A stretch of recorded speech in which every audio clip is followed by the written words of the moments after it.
നിയമസഭാ തെരഞ്ഞെടുപ്പിൽ UDF BJP ധാരണ ലക്ഷ്യം കാണാതിരുന്നത് ഇടതുപക്ഷത്തിന്റെ ജാഗ്രത കൊണ്ടാണെന്ന് മുഖ്യമന്ത്രി പിണറായി വിജയൻ. കേരളത്തിലെ ഒരു സ്കൂൾ പോലും റിയൽ എസ്റ്റേറ്റ് കച്ചവടക്കാർക്ക് വിട്ടുകൊടുക്കില്ലെന്നും മുഖ്യമന്ത്രി പറഞ്ഞു. EMSന്റെ ലോക ദേശീയ സെമിനാർ മലപ്പുറം മഞ്ചേരിയിൽ ഉദ്ഘാടനം ചെയ്യുകയായിരുന്നു അദ്ദേഹം. BJP സ്ഥാനാർത്ഥിയെ വിജയിപ്പിക്കുക, അതിനു പകരം കോൺഗ്രസ് സ്ഥാനാർത്ഥികളെ വിജയിപ്പിക്കുക, അങ്ങനെയാണ് ഒരു ഡസനിൽ പരം സീറ്റ് നേടാൻ യഥാർത്ഥത്തിൽ UDF-ന് കഴിഞ്ഞു. കേരളത്തിൽ വർഗീയത ശക്തിപ്പെടുന്നുവെന്ന കോടിയേരി. RSSന്റെ ഭീഷണി നേടാൻ UDF-നാവില്ല. മലപ്പുറത്ത് മുസ്ലിം ലീഗിന്റെ അടിത്തറ ഇളകി.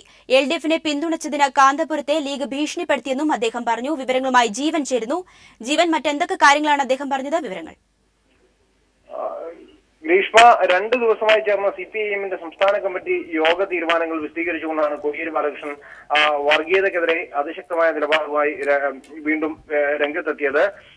പാർട്ടി അധികാരത്തിലെത്തിയത് മുതൽ ലോക്കൽ കമ്മിറ്റി മുതൽ AKG സെന്റർ വരെ ജനം പലവിധ പരാതികളുമായി പാർട്ടി നേതാക്കന്മാരെ സമീപിക്കുന്ന സ്ഥിതിയുണ്ട്. എന്നാൽ പാർട്ടി ഒരു സ്വയം അധികാര കേന്ദ്രമായി മാറാൻ പാടില്ല എന്ന കൃത്യമായ സന്ദേശമാണ് CPIM-ന്റെ സംസ്ഥാന കമ്മിറ്റി യോഗം കൈക്കൊണ്ടത്. ഗവൺമെന്റിന് സ്വതന്ത്രമായി പ്രവർത്തിക്കാനുള്ള അവസരം പാർട്ടി പ്രവർത്തകർ ഉണ്ടാക്കി കൊടുക്കണം. ജനങ്ങളുമായി ബന്ധപ്പെട്ടാണ് പാർട്ടി ഘടകങ്ങൾ പ്രവർത്തിക്കേണ്ടത്. യാതൊരു കാരണവശാലും പാർട്ടിയുടെ സ്വാധീനം, സർക്കാരിന്റെ സ്വാധീനം പാർട്ടി പ്രവർത്തകർ ജനങ്ങളിൽ പ്രയോഗിക്കാൻ പാടില്ലെന്നും കോടിയേരി ബാലകൃഷ്ണൻ വിശദീകരിച്ചു. ഒപ്പം മന്ത്രിമാർക്കുള്ള പെരുമാറ്റ ചട്ടവും CPIM-ന്റെ സംസ്ഥാന കമ്മിറ്റി യോഗം ചർച്ച ചെയ്ത് തീരുമാനിക്കുകയുണ്ടായി. മന്ത്രിമാരുടെ പ്രവർത്തൽ ജനങ്ങളുടെ പൊതു ഓഡിറ്റിന് വിധേയമായിരിക്കും എന്ന ബോധം എല്ലാ മന്ത്രിമാർക്കും ഉണ്ടാവണം. ബഹുജനങ്ങളോട് മാന്യമായ സമീപനമായിരിക്കണം മന്ത്രിമാർ പുലർത്തേണ്ടത്. സ്വകാര്യ വ്യക്തികളുടെ പരിപാടികളിൽ പങ്കെടുക്കുന്നുണ്ടെങ്കിൽ അത് പ്രദേശത്തെ ജില്ലാ കമ്മിറ്റിയെ അറിയിക്കണമെന്നും അത് പാർട്ടി സെന്ററിനെ അറിയിക്കുവാനും മന്ത്രിമാർ തയ്യാറാവണം. ഒപ്പം ഒരു പരിപാടിയിൽ ഒന്നിലധികം മന്ത്രിമാർ കൂട്ടത്തോടെ പങ്കെടുക്കുന്നത് ഒഴിവാക്കാനും കഴിയണം എന്നതടക്കമുള്ള കാര്യങ്ങൾ പാർട്ടിയുടെ സംസ്ഥാന കമ്മിറ്റി യോഗം ചർച്ച ചെയ്ത് തീരുമാനിക്കുകയുണ്ടായി. ഒപ്പം ഗവൺമെന്റിനെ സമീപിക്കുന്ന എല്ലാ വ്യക്തികളും തൃപ്തിയോടുകൂടി മുന്നോട്ട് കൊണ്ടുപോകാൻ കഴിയത്തക്ക വിധത്തിലുള്ള കൂട്ടായ പ്രവർത്തനങ്ങളാണ് മന്ത്രിമാർ നടത്തേണ്ടത്. ആഴ്ചയിൽ 5 ദിവസം മന്ത്രിമാർ തലസ്ഥാനത്ത് ഉണ്ടാവണമെന്ന മുഖ്യമന്ത്രിയുടെ തീരുമാനം CPIM-ന്റെ മന്ത്രിമാർ കർശനമായി പാലിക്കണം. നയപരമായ പ്രശ്നങ്ങളുണ്ടെങ്കിൽ അത് ചർച്ച ചെയ്ത് മാത്രമേ പ്രഖ്യാപിക്കാൻ പാടുള്ളൂ എന്നും കോടിയേരി ബാലകൃഷ്ണൻ പറഞ്ഞു. ഈ വർഷത്തെ CPIM-ന്റെ അംഗസംഖ്യ കഴിഞ്ഞ വർഷത്തേക്കാൾ 2015 വർഷത്തേക്കാൾ 30,678 പേർ കൂടുതലായി CPIM-ന്റെ അംഗങ്ങളായി. നിലവിൽ 4,49,434 അംഗങ്ങൾ CPIM-ന് കേരളത്തിൽ ഉണ്ട് എന്നും കോടിയേരി ബാലകൃഷ്ണൻ ജീവൻകുമാറാണ് വിവരങ്ങൾ നൽകിയത്. പുതിയ സർക്കാരിന്റെ നടപടികൾ ശുഭസൂചകമെന്ന് VS അച്യുതാനന്ദൻ. ഉമ്മൻചാണ്ടി ഭരണ സംവിധാനത്തെ ഈജിയൻ തൊഴുത്താക്കി മാറ്റി. അത് കഴുകി വൃത്തിയാക്കി മാറ്റുകയാണ് പുതിയ സർക്കാർ. 2 ആഴ്ചത്തെ ഭരണ നടപടികൾ ഇതിന് തെളിവാണെന്നും VS പറഞ്ഞു.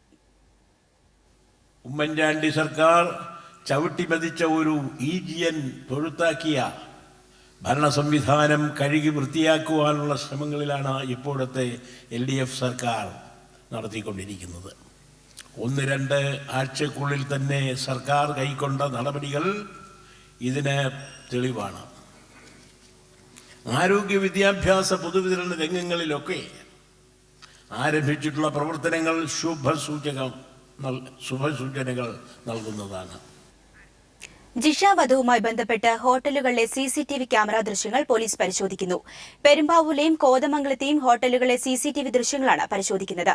കൊലപാതക ദിവസം ജിഷ ഹോട്ടലിൽ നിന്നും ഭക്ഷണം കഴിച്ചിരുന്നുവെന്ന സംശയത്തെ തുടർന്നാണ് നടപടി. ഇതിനിടെ പോലീസ് പ്രദേശത്തെ അന്യസംസ്ഥാന തൊഴിലാളികളുടെ ദേഹപരിശോധനയും നടത്തി. കൊല്ലപ്പെടുന്നതിന് മണിക്കൂറുകൾക്ക് മുമ്പ് ജിഷ വീട്ടിൽ നിന്നും പുറത്തുപോയിരുന്നതായി അന്വേഷണത്തിൽ വ്യക്തമായിരുന്നു. വട്ടോളിപ്പടി വള്ളം ഡിപ്പോയിലെ CCTV ക്യാമറ ദൃശ്യങ്ങൾ പരിശോധിച്ചപ്പോഴും ഇക്കാര്യം സ്ഥിരീകരിച്ചിരുന്നു. കൊല്ലപ്പെടുന്നതിന് തൊട്ടുമുമ്പ് ജിഷ ഫ്രൈഡ് റൈസ് കഴിച്ചിരുന്നതായി പോസ്റ്റ്മോർട്ടത്തിൽ കണ്ടെത്തുകയും ചെയ്തു. ഈ സാഹചര്യത്തിലാണ് കോതമംഗലത്തെയും പെരുമ്പാവൂരിലെയും ഹോട്ടലുകളിലെ CCTV ദൃശ്യങ്ങൾ പോലീസ് പരിശോധിക്കുന്നത്. ഈ ദൃശ്യങ്ങളിൽ ജിഷയെ കണ്ടെത്താനായാൽ അന്വേഷണത്തിൽ നിർണായക വഴിത്തിരിവാകും. ജിഷയ്ക്കൊപ്പം ആ സമയത്ത് മറ്റാരെങ്കിലും ഉണ്ടായിരുന്നോ എന്നും ഇതുവഴി മനസ്സിലാക്കാൻ കഴിയും. CCTV ദൃശ്യങ്ങൾ പരിശോധിക്കുന്നതിനായി ADGP B സന്ധ്യയുടെ നിർദ്ദേശപ്രകാരം വിദഗ്ധരടങ്ങുന്ന 14 അംഗ സംഘത്തെ നിയോഗിച്ചിട്ടുണ്ട്. ഇതിനൊപ്പം വിവിധ തലങ്ങളിലുള്ള മറ്റന്വേഷണങ്ങളും പുരോഗമിക്കുകയാണ്. ഇതിന്റെ ഭാഗമായി 14 അന്യസംസ്ഥാന തൊഴിലാളികളെ ചോദ്യം ചെയ്യുന്നതിനായി പോലീസ് സ്റ്റേഷനിലേക്ക് വിളിപ്പിച്ചു. ജിഷയുടെ വീടിന് സമീപമുള്ള സ്വകാര്യ സ്കൂളിൽ നിർമ്മാണ ജോലിയിൽ ഏർപ്പെട്ടിരുന്ന അന്യസംസ്ഥാന തൊഴിലാളികളെയാണ് ചോദ്യം ചെയ്യുന്നത്. കൊലപാതകത്തിന് ശേഷം ഇവർക്കൊപ്പമുണ്ടായിരുന്നവരാരെങ്കിലും നാടുവിട്ടു പോയിട്ടുണ്ടോ എന്നറിയുന്നതിനാണ് ചോദ്യം ചെയ്യൽ. ഒപ്പം പോലീസ് ഇവരുടെ ദേഹപരിശോധനയും നടത്തി. സംശയകരമായ മുറിവുകൾ എന്തെങ്കിലും ശരീരത്തിലുണ്ടോ എന്നറിയുന്നതിനായിരുന്നു ദേഹപരിശോധന. വിശദമായ ചോദ്യം ചെയ്യലുകൾ തുടരാനാണ് പുതിയ അന്വേഷണ സംഘത്തിന് ലഭിച്ചിരിക്കുന്ന നിർദ്ദേശം. News bureau, Kochi. ഗ്രൂപ്പ് അതിപ്രസരമില്ലാത്ത പുനഃസംഘടനയാകും നടത്തുകയെന്ന VM സുധീരൻ. UDF ചെയർമാൻ സ്ഥാനം സംബന്ധിച്ച അന്തിമ തീരുമാനം ഹൈക്കമാൻഡിന്റേതാണ്. ദില്ലിയിൽ മാധ്യമങ്ങളോട് സംസാരിക്കുകയായിരുന്നു അദ്ദേഹം. ഇല്ല, പുനഃസംഘടനയ്ക്ക് നേരത്തെ രൂപീകരിച്ച സമിതികൾക്ക് ഇപ്പോൾ പ്രസക്തിയില്ല. ആ സമിതികളൊക്കെ അതിൻ്റെ ഒരു ദൗത്യം കഴിഞ്ഞു. ഗ്രൂപ്പ് അതിപ്രസരത്തിന് അതീതമായി പുതുമുഖങ്ങളും പിന്നെ ചെറുപ്പക്കാരും വനിതകളും മറ്റ് ജീവിതത്തിൻ്റെ എല്ലാ തലത്തിലും പെടുന്ന നന്നായി പ്രവർത്തിക്കുന്ന ആളുകൾക്ക് മെറിറ്റിൻ്റെ അടിസ്ഥാനത്തിൽ അവർക്ക് കൂടുതൽ അവസരങ്ങൾ നൽകുക എന്നുള്ള അതുവഴി പാർട്ടിയെ കൂടുതൽ സചേതനമാക്കി മാറ്റും. അതാണ് ലക്ഷ്യം.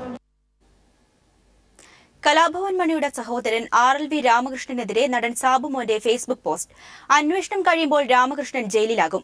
മണിയുടെ കുടുംബാംഗങ്ങളെ വീട്ടിൽ നിന്ന് അടിച്ചിറക്കാനാണ് രാമകൃഷ്ണന്റെ നീക്കം എന്ന് തുടങ്ങിയ ആരോപണങ്ങളാണ് ഫേസ്ബുക്ക് പോസ്റ്റിൽ ഉള്ളത്. കലാഭവൻ മണിയുടെ മരണവുമായി ബന്ധപ്പെട്ട് സഹോദരൻ RLV രാമകൃഷ്ണനും മണിയുടെ സുഹൃത്തുക്കളും തമ്മിലുള്ള തർക്കം ഒരിക്കൽ കൂടി മറനീക്കി പുറത്തുവന്നു. രാമകൃഷ്ണനെതിരെ ആരോപണവുമായി തരികിട ഫെയിം സാബുമോൻ ഫേസ്ബുക്ക് പോസ്റ്റിട്ടു. CBI അന്വേഷണം കഴിയുമ്പോൾ മിക്കവാറും രാമകൃഷ്ണൻ ജയിലിൽ കിടന്ന് അരിയുണ്ട തിന്നേണ്ടി വരുമെന്ന് തുടങ്ങുന്ന FB പോസ്റ്റാണ് സാബുമോൻ ഇട്ടത്. യഥായഥാഹി ധർമ്മസ്യ എന്ന് തുടങ്ങുന്ന ഗീതയിലെ വചനം നൽകിക്കൊണ്ട് വീണ്ടും ഇത്തരത്തിൽ വരുമെന്ന ധ്വനി നൽകിയാണ് സാബുമോൻ ഫേസ്ബുക്ക് പോസ്റ്റ് അവസാനിപ്പിക്കുന്നത്. കലാഭവൻ മണിയുടെ മരണത്തിലെ ദുരൂഹത നീക്കാൻ CBI അന്വേഷണത്തിന് പിണറായി വിജയൻ സർക്കാർ ശുപാർശ ചെയ്തിരുന്നു. അന്വേഷണവുമായി ബന്ധപ്പെട്ട കാര്യങ്ങൾ ശരിയായ രീതിയിൽ പുരോഗമിക്കുന്ന ഘട്ടത്തിലാണ് മണിയുടെ സുഹൃത്തുക്കളും ബന്ധുക്കളും ആരോപണ പ്രത്യാരോപണങ്ങളുമായി ഒരിക്കൽ കൂടി രംഗത്തെത്തുന്നത്. ഇതേ സംബന്ധിച്ച് സംവിധായകൻ വിനയൻ പീപ്പിൾ ടിവിയോട് പ്രതികരിച്ചത് ഇങ്ങനെ: രാമകൃഷ്ണന് ഉള്ള സംശയങ്ങളോ CBIയോട് പറയട്ടെ, സാബുമോനും അദ്ദേഹത്തിന് ഉണ്ടായ സത്യസന്ധമായ തലേദിവസോടെ പോയിരുന്നു എന്നുള്ള കാര്യങ്ങളൊക്കെ പറയട്ടെ. അപ്പൊ ഇവർ രണ്ടുപേരും ഇങ്ങനെ ബഹുമാനമുണ്ടെന്ന് പറയുന്ന ഒരു വ്യക്തിയുടെ മരണത്തെക്കുറിച്ച് തമ്മിൽ ഇങ്ങനെ ഒരു ബഹളം ഉണ്ടാക്കുന്നതിനോട് എനിക്ക് യോജിപ്പില്ല. News desk, people TV news. 1984 Sikh വിരുദ്ധ കലാപം വീണ്ടും അന്വേഷിക്കാൻ ഉത്തരവിട്ടു. കേന്ദ്ര ആഭ്യന്തര മന്ത്രാലയമാണ് അന്വേഷണത്തിന് ഉത്തരവിട്ടത്. സിഖ് വിരുദ്ധ കലാപത്തിലെ 75 കേസുകളാണ് പുനരന്വേഷിക്കുക. സിഖ് കലാപവുമായി ബന്ധപ്പെട്ട് ഇന്ന് ജീവിച്ചിരിക്കുന്നവർക്ക് എന്തെങ്കിലും തെളിവ് നൽകണമെങ്കിൽ അന്വേഷണ സംഘത്തിന് മുമ്പാകെ നൽകാം. കലാപവുമായി ബന്ധപ്പെട്ട് അന്ന് 235 കേസുകളാണ് രജിസ്റ്റർ ചെയ്തിരുന്നത്.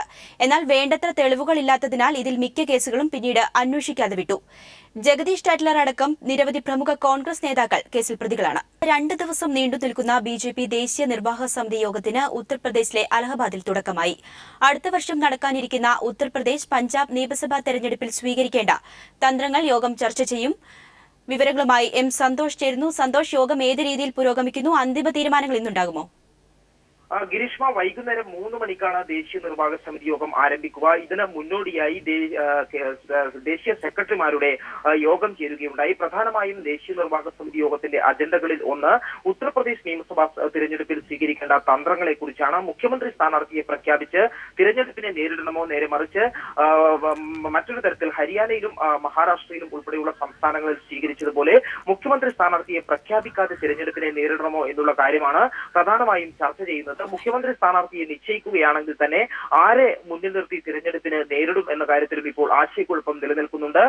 കേന്ദ്ര ആഭ്യന്തരമന്ത്രി രാജ്നാഥ് സിംഗിന്റെ കാര്യത്തിൽ ഭൂരിപക്ഷത്തിനും താല്പര്യമുണ്ടെങ്കിലും രാജ്നാഥ് സിംഗ് ഇതുവരെ ഇതിന് സമ്മതം അറിയിച്ചിട്ടില്ല. അതുകൊണ്ട് തന്നെ മുഖ്യമന്ത്രി സ്ഥാനാർത്ഥിയായി രാജ്നാഥ് സിംഗ് രംഗത്ത് വരുമോ എന്നുള്ള കാര്യത്തിൽ ഇപ്പോൾ തീരുമാനമില്ല. അതോടൊപ്പം തന്നെ RSS വരുൺ ഗാന്ധിയുടെ പേര് നിർദ്ദേശിച്ചിട്ടുണ്ട്. ഏതായാലും ഉത്തർപ്രദേശ് നിയമസഭാ തിരഞ്ഞെടുപ്പ് കൂടാതെ ഇപ്പോൾ തിരഞ്ഞെടുപ്പ് നടന്ന 5 സംസ്ഥാനങ്ങളിലെ തിരഞ്ഞെടുപ്പ് ഫലവും യോഗം വിലയിരുത്തും. അതോടൊപ്പം തന്നെ പുതിയ ഭാരവാഹികളെയും യോഗം തിരഞ്ഞെടുക്കും. ഗിരീഷ്മ. ശരി സന്തോഷ്. ദില്ലിയിൽ ഓടുന്ന കാറിൽ 21-കാരിയെ കൂട്ടമാനഭംഗത്തിനിരയാക്കി. റെസ്റ്റോറന്റിലേക്ക് പോവുകയായിരുന്ന യുവതിയെ തട്ടിക്കൊണ്ടുപോയി പീഡിപ്പിക്കുകയായിരുന്നു. പെൺകുട്ടിയുടെ പരാതിയിൽ പോലീസ് അന്വേഷണം ആരംഭിച്ചു. ഇന്നലെ അർദ്ധരാത്രിയായിരുന്നു സംഭവം. പെൺകുട്ടി നൽകിയ പരാതിയിൽ പറയുന്ന കാര്യങ്ങൾ ഇങ്ങനെ: സൺലൈറ്റ് കോളനിയിലെ 24 മണിക്കൂറും പ്രവർത്തിക്കുന്ന റെസ്റ്റോറന്റിലേക്ക് നടന്നു പോവുകയായിരുന്ന യുവതിക്ക് സമീപം ചാരനിറത്തിലുള്ള സ്വിഫ്റ്റ് കാർ വന്നു നിൽക്കുകയും കാറിൽ കയറാൻ ആവശ്യപ്പെടുകയും ചെയ്തു. കയറാൻ കൂട്ടാക്കാത്തതിനെ തുടർന്ന് 3 അംഗ സംഘം ബലമായി കാറിലേക്ക് പിടിച്ചുകയറ്റുകയായിരുന്നു. ഓടുന്ന കാറിൽ വെച്ച് പീഡനത്തിന് ഇരയാക്കി 2 മണിക്കൂറിന് ശേഷം ITOയ്ക്ക് സമീപം ഉപേക്ഷിച്ച് സംഘം കടന്നുകളഞ്ഞു. പെൺകുട്ടിയുടെ പരാതിയിൽ കേസെടുത്ത് പോലീസ് അന്വേഷണം ആരംഭിച്ചു. 3 പേരെ പോലീസ് കസ്റ്റഡിയിൽ എടുത്തിട്ടുണ്ട്. എന്നാൽ ഇതുവരെയും ആരുടെയും അറസ്റ്റ് രേഖപ്പെടുത്തിയിട്ടില്ല. News bureau, Delhi.